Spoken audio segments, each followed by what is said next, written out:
আমি একটা কোণায় দাঁড়িয়ে দেখছিলাম দুটি ছেলে গেরুয়া বসন পরে মন্দিরের সিঁড়ি মুছছিল। এত মন দিয়ে আমি কাউকে সিঁড়ি মুছতে দেখিনি। এত ভালোবাসা দিয়ে আমি কাউকে ধুলো তুলতে দেখিনি। সিঁড়ি নয়, যেন জননীর ত্বক থেকে ধুলো তুলছিল। এভাবে কেউ সিঁড়ি থেকে ধুলো মুছতে পারে এ আমি কোথাও দেখিনি। স্থিতপ্রজ্ঞ মহারাজকে জিজ্ঞাসা করলাম, এই ছেলে দুটি কে?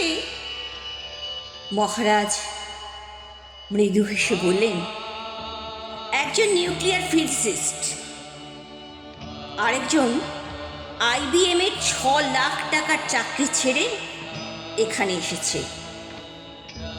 সিঁড়ি মুছতে এসেছে।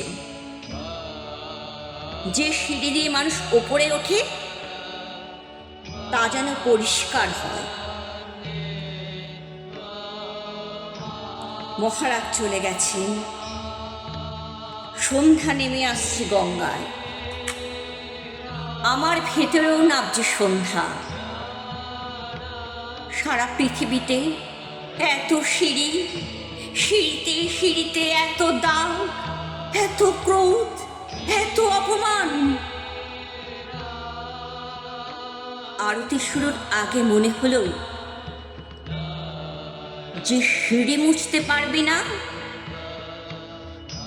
সে কোনোদিন